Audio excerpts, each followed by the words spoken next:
नमस्कार, मैं हूं आपके साथ कंचन मिश्रा। अपडेट मीडिया 24x7 में आप सभी का स्वागत है। अपडेट मीडिया 24x7 के समस्त परिवार की ओर से आप सभी को गणतंत्र दिवस की बहुत बहुत शुभकामनाएं। यह दिन हमारे देश की स्वतंत्रता, समानता और भाईचारे का प्रतीक है। 26 जनवरी 1950 को हमारा संविधान लागू हुआ था, जिसने हमें लोकतंत्र में अपने अधिकारों और कर्तव्यों का बोध कराया। हमें गर्व है कि हमारे संविधान ने हर नागरिक को समानता, स्वतंत्रता और न्याय का अधिकार दिया है। यह दिन भारत के संविधान लागू होने की याद में मनाया जाता है। भारत का संविधान 26 जनवरी 1950 को लागू हुआ था। इस दिन दिल्ली के राजपथ पर परेड और झांकियां निकाली जाती हैं। भारत के राष्ट्रपति तिरंगा फहराते हैं और 21 तोपों की सलामी दी जाती है। आओ झुककर सलाम करें उन्हें जिनके हिस्से में ये मुकाम आता है। खुशनसीब होता है वो खून जो देश के काम आता है। ना पूछो जमाने से कि क्या हमारी कहानी है, हमारी पहचान तो बस इतनी है कि हम सब हिंदुस्तानी हैं। ना जियो धर्म के नाम पर, ना मरो धर्म के नाम पर, इंसानियत ही है धर्म वतन का, बस जियो वतन के नाम पर। एक बार फिर से आप सभी को अपडेट मीडिया 24x7 के समस्त परिवार की ओर से गणतंत्र दिवस की बहुत। भारत का गणतंत्र दिवस 26 जनवरी को क्यों मनाया जाता है?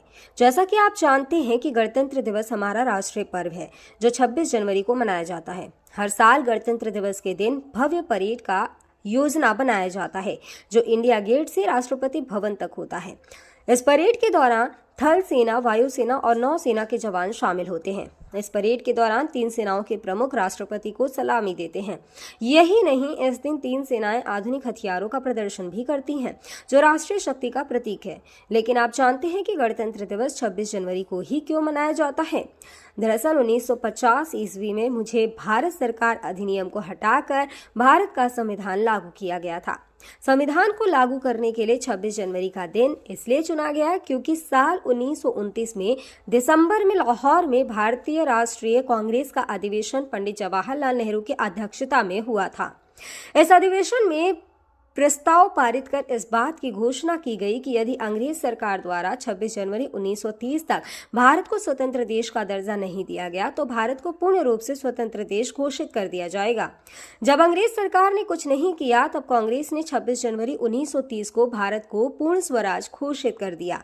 26 जनवरी 1950 के दिन सुबह 10:18 पर भारत एक गणतंत्र बना। इसके 6 मिनट बाद 10:24 पे राजेंद्र प्रसाद ने भारत के पहले राष्ट्रपति के रूप में शपथ ली। इस दिन पहली बार बतौर राष्ट्रपति डॉक्टर राजेंद्र प्रसाद बग्घी पर बैठकर राष्ट्रपति भवन से निकले थे। इस दिन पहली बार भारतीय सैन्य बल की सलामी ली।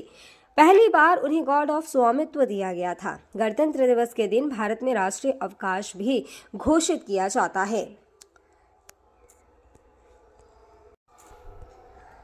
यह हमारे देश के लिए बेहद ही खास पर्व है। साथ ही यह हमारे लिए बेहद ही गर्व का विषय है कि हमारे राष्ट्र को एक गणराज्य के रूप में स्थापित हुए 76 वर्ष पूरे हो चुके हैं। देश की संप्रभुता और एकीकरण को दर्शाने वाला यह त्योहार हर भारतीय के मन में देशभक्ति की भावना का संचार करता है। 26 जनवरी 1950 21 तोपों की सलामी के साथ तिरंगा फहराते हुए राष्ट्रपति डॉक्टर राजेंद्र प्रसाद ने स्वतंत्र भारत का स्वनिर्मित संविधान लागू किया। भारत के नए युग की शुरुआत के साक्षी देशवासियों सहित सी गोपालाचारी, जवाहरलाल नेहरू, सरदार पटेल जैसे गणमान्य बने। मात्र 3 साल पहले आजादी की सुबह देखने वाले देश ने अपना संविधान बनाकर विश्व को अपनी संप्रभुता का परिचय दिया। हालांकि ये डगर इतनी आसान नहीं थी। इतिहास के पन्नों को टटोले तो मालूम होता है कि स्वराज के साथ ही अपने संविधान, हक और हुकूम की लड़ाई बेहद चुनौती भरी थी। दरअसल अंग्रेजों की गुलामी से त्रस्त देशवासियों को प्रथम विश्व युद्ध के दौरान एक सुनहरा अवसर हाथ लगा जब ब्रिटेन की ओर से मदद की गुहार लगाई गई। भारतीयों ने सहर्ष प्रस्ताव स्वीकार किया और वर्ल्ड वॉर में ब्रिटेन के साथ खड़े नजर आए। यह उद्देश्य के साथ कि उन्हें आगे चलकर अंग्रेजों की हुकूमत से आजादी मिल जाएगी। लेकिन एक बार फिर अंग्रेज अपनी बात से पलटते नजर आए और आजादी के बदले लेकर आए भारत सरकार अधिनियम 1919। इस अधिनियम का असर ये रहा कि देश के कुछ बड़े प्रांत में दोहरी शासन प्रणाली व्यवस्था लागू हुई। इसके तहत स्वास्थ्य, शिक्षा, कृषि जैसे विषयों को भारतीय मंत्रियों के सम्मुख सौंप दिया गया था। वहीं दूसरी तरफ से सैन्य रक्षा और विदेशी मसले जैसे अहम मुद्दे वायसराय के अधिकार क्षेत्र में रहे। इसके अनुरूप भारतीयों को यह आश्वासन दिया गया कि इस अधिनियम से पड़ने वाले प्रभावों का विषय में भविष्य में आकलन किया जाएगा। अंग्रेजों के इसी कदम ने जमीन तैयार की साइमन कमीशन की। जो साल 1928 में भारत की धरती पर दाखिल हुआ। साइमन कमीशन ने बड़े ही नाटकीय अंदाज में संवैधानिक सुधारों की समीक्षा कर अपनी रिपोर्ट तैयार की। लेकिन अब समय बदल गया है। अब देशवासी अंग्रेजों के बहकावे में नहीं आने वाले थे, क्योंकि स्वराज के साथ साथ अपने संविधान की मांग भी धीरे धीरे देशवासियों के मन में परवान चढ़ने लगी थी। साइमन कमीशन रिपोर्ट के बाद देश भर में जमकर आंदोलन हुए। इसे शांत करने के लिए ब्रिटिश सरकार ने राउंड टेबल कॉन्फ्रेंस का आयोजन किया। हालांकि देश के सभी वर्ग के नेता इसमें शामिल नहीं थे, इसलिए ये एक असफल प्रयास सिद्ध हुआ। लेकिन जहां एक तरफ ब्रिटिश हुकूमत भारतीयों के इरादों को एक बार फिर भुलाने के जद्दोजहद में लगी थी, तो वहीं दूसरी तरफ देश के वीर सपूतों ने अपने संविधान का खाका तैयार भी कर लिया था। साल 1928 में मोतीलाल नेहरू सहित 8 कांग्रेस नेताओं ने एक संविधान का मसूदा तैयार किया, जिसकी नींव 1921 में भारतीय राष्ट्रीय कांग्रेस के कराची अधिवेशन में तय की गई थी। इस तरह स्वतंत्र भारत के संविधान की रूपरेखा सजने लगी थी। समय का पहिया आगे बढ़ता गया। फिर आया गवर्नमेंट ऑफ इंडिया एक्ट 1935, जिसे हमारे संविधान का संरचनात्मक आधार कहा जाता है। दूसरे शब्दों में कहें तो यह एक फाउंडेशन बन गया, जिसके ऊपर मौजूदा संविधान की भव्य इमारत खड़ी हो गई। एक्ट 1935 भारत के लिए आज़ादी की सुगबुगाहट के साथ आया, लेकिन आज़ादी की आहट के साथ मुस्लिम लीग और कांग्रेस के बीच मतभेदों की खाई गहरी होती जा रही थी। दोनों के बीच तल्खियां इतनी बढ़ चुकी थी कि बुनियादी मुद्दों पर भी समझौते की गूंज तक नहीं रही थी। हालांकि इन सभी विवादों से आगे बढ़ते हुए भारतीय नेता अपने लक्ष्य की ओर बढ़ रहे थे। दूसरे विश्व युद्ध के दौरान 1945 में सभी पार्टियों की सहमति से संविधान का प्रारूप तैयार कर लिया गया था, जिसे सार्वभौमिक वयस्क फ्रेंचाइजी स्वतंत्रता और समानता के साथ अल्पसंख्यकों के अधिकारों की रक्षा का विशेष ध्यान रखा गया था।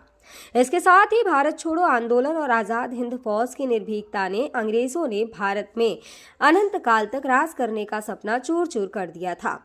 जैसे जैसे भारतीय राष्ट्रीय आंदोलन जोर पकड़ता गया, ब्रिटिश हुकूमत पर संविधान निर्माण के लिए संविधान सभा के गठन का दबाव भी बढ़ता गया।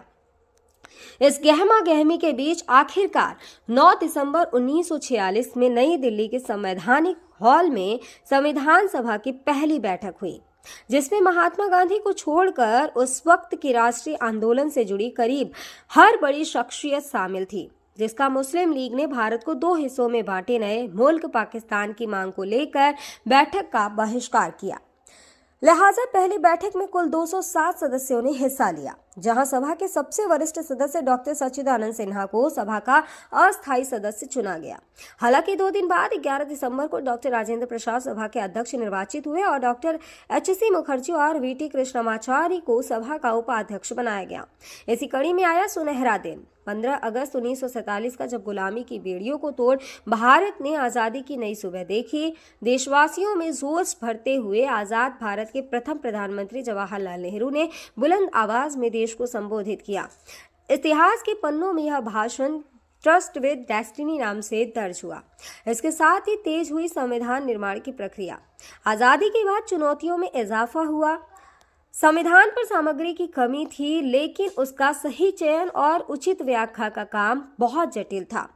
BN राव द्वारा तैयार किए गए संविधान के प्रारूप पर विचार विमर्श करने के लिए संविधान सभा 29 अगस्त 1947 को एक संकल्प पारित करके प्रारूप समिति का गठन किया। इसके अध्यक्ष के रूप में डॉक्टर भीमराव अंबेडकर को चुना गया। इस समिति में अंबेडकर के अलावा 6 और सदस्य थे। संविधान निर्माण के दौरान कई अहम फैसले लिए गए, जिसके राष्ट्रमंडल के समूह में भारत की सदस्यता, राष्ट्रध्वज का चयन, साथ ही राष्ट्रगान और राष्ट्रनीति का चुनाव शामिल था। यहाँ दिलचस्प बात यह है कि संविधान में सबसे पहले नंबर पर आने वाली उद्देशिका सबसे अंत में पारित हुई। संविधान अगर राजनीतिक असंवैधानिक दस्तावेज है, तो पीएमएल एक ग्रंथ को दार्शनिक नजरिया प्रदान करती है। डॉक्टर भीमराव अंबेडकर की अगुवाई में संविधान निर्माताओं ने 60 देशों के संविधानों का अध्ययन किया। 4 नवंबर 1948 को संविधान का अंतिम प्रारूप पेश किया। संविधान तैयार करने के बाद मुश्किल खड़ी हुई कि इसे सुंदर अक्षरों में पिरोकर कैसे संजोया जाए। इस उधेड़-बुन के बीच प्रेम बिहारी नारायण रायजादा का नाम सामने आया, जो कि अपने दौर के सबसे विख्यात कैलीग्राफर थे। उसके बाद भारत का संविधान प्रेम बिहारी नारायण रायजादा सुलेख फॉन्ट में लिखा गया। उसके प्रत्येक पृष्ठ को नंदलाल बोस के मार्गदर्शन में शांति निकेतन के कलाकारों द्वारा अलंकृत किया गया। इस तरह कुल 2 साल 11 महीने और 18 दिनों में विश्व के सबसे बड़े लोकतंत्र का स्वनिर्मित संविधान बनकर तैयार हुआ। आधिकारिक तौर पर 26 नवंबर 1949 को संविधान को पारित किया गया, जिस पर संविधान समिति के 15 महिलाओं सहित 284 सदस्यों ने हस्ताक्षर किए। वहीं संविधान लागू करने के लिए 26 नवंबर को चुना गया, क्योंकि 26 जनवरी 1930 को भारतीय कांग्रेस के लाहौर अधिवेशन में पूर्ण स्वराज का प्रस्ताव रखा गया था। इतिहास में इसे प्रथम स्वतंत्रता दिवस के रूप में भी जाना जाता है। यही कारण है संविधान लागू करने के लिए भारत के प्रथम स्वतंत्रता दिवस यानी 26 जनवरी को चुना गया। 26 जनवरी 1950 दिल्ली की सर्दी को देशभक्ति मात दे रही थी, जब राजगोपालाचारी ने अपने शब्दों में भारत को संप्रभु लोकतांत्रिक गणतंत्र घोषित किया। इसके बाद डॉक्टर राजेंद्र प्रसाद को भारत के पहले राष्ट्रपति की शपथ दिलाई गई। उसके बाद सार्वजनिक समारोह की शुरुआत हुई, जिसमें राष्ट्रपति डॉक्टर राजेंद्र प्रसाद और मुख्य अतिथि इंडोनेशिया के अध्यक्ष सुकर्नो हुए और मुख्य अतिथि इंडोनेशिया के अध्यक्ष सुकर्नो भी शामिल हुए। इसी तरह दिनांक 26 जनवरी 1950 इतिहास के पन्नों में स्वर्णिम अक्षरों में दर्ज हो गया।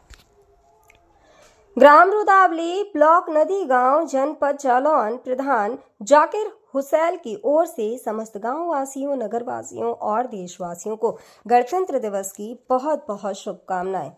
और साथ ही भारत में एक और बीमारी ने दस्तक दे दी है। ये बीमारी है HMPV। चीन के बाद अब भारत में भी HMPV ने दस्तक दे दी है। भारत में HMPV के 2 केसेस मिले हैं, जिसके बाद लोगों के मन में डर और सवाल पैदा हो गए हैं। सवाल ये कि HMPV वायरस क्या है, HMPV वायरस के लक्षण क्या है, HMPV वायरस से कैसे करें बचाव और क्या HMPV कोई नया वायरस है। अगर आपके मन में भी ये सवाल है तो यहाँ आपको हर सवाल के जवाब मिल जाएंगे। चीन में ह्यूमन मेटान्यूमो वायरस की वजह से वायरल बुखार श्वसन संक्रमण के बड़े मामले सामने आ रहे हैं। कर्नाटक में 2 मामले सामने आए हैं, जिनमें बेंगलुरु में भी 8 महीने की बच्ची में इस वायरस के संक्रमण का मामला सामने आया है। अब सवाल ये है कि आखिर HMPV क्या है। HMPV यानी ह्यूमन मेटान्यूमो वायरस एक श्वसन वायरस है जो फ्लू जैसे लक्षण पैदा करता है। अब निचले और ऊपरी श्वसन संक्रमण जैसे सर्दी का कारण बनता है। यह एक मौसमी बीमारी है जो आमतौर पर सर्दियों और शुरुआती वसंत में होती है, जो RSV यानी रेस्पिरेटरी सिंसिटियल वायरस और फ्लू के समान होते हैं। इससे बचाव के लिए HMPV आमतौर पर बच्चों में ही डिटेक्ट होता है। सभी फ्लू सैंपल में से 0.7 फेज में HMPV होते हैं। इसके लक्षण है कि HMPV वायरस को ह्यूमन मेटान्यूमो वायरस या ह्यूमो वायरस कहते हैं, जिसके लक्षण काफ़ी हद तक सामान्य सर्दी जुकाम के समान होते हैं। सामान्य मामलों में यह खांसी या गले में घरघराहट, नाक बहने या गले में खराश का कारण बनता है। छोटे बच्चों या बुजुर्गों में HMPV का संक्रमण गंभीर हो सकता है। कमज़ोर ह्यूमन सिस्टम वाले लोगों में भी ये वायरस गंभीर बीमारी का कारण बन सकता है। कहा जा रहा है कि इस वायरस से संक्रमित मरीजों में सांस लेने में दिक्कत और फ्लू जैसे लक्षण दिखाई दे रहे हैं। इसके इलाज के लिए ज़रूरी है कि इसमें सबसे ज़रूरी होता है कि अगर आपको HMPV के होने का संदेह होता है या इस तरह के कोई लक्षण आपको नज़र आते हैं तो बिना डॉक्टर के सलाह के कोई भी एंटीवायरल दवाओं का इस्तेमाल ना करें। सांस की बीमारी से जुड़े एक्सपर्ट ने लोगों को मानव मेटान्यूमो वायरस से लड़ने के लिए एंटीवायरल दवाओं का आंख बंद कर उपयोग न करने की सलाह दी है। ऐसे में सावधानी बरतें और बिना डॉक्टर के सलाह के कोई भी दवा न लें। फिलहाल इसका कोई टीका अब तक नहीं है। इसके लक्षण जैसा हम पहले ही बता चुके हैं कि सर्दी जुकाम होते हैं। 2023 में England, Britain, Finland, Australia, Canada, America और चीन में HMPV का पता चला था।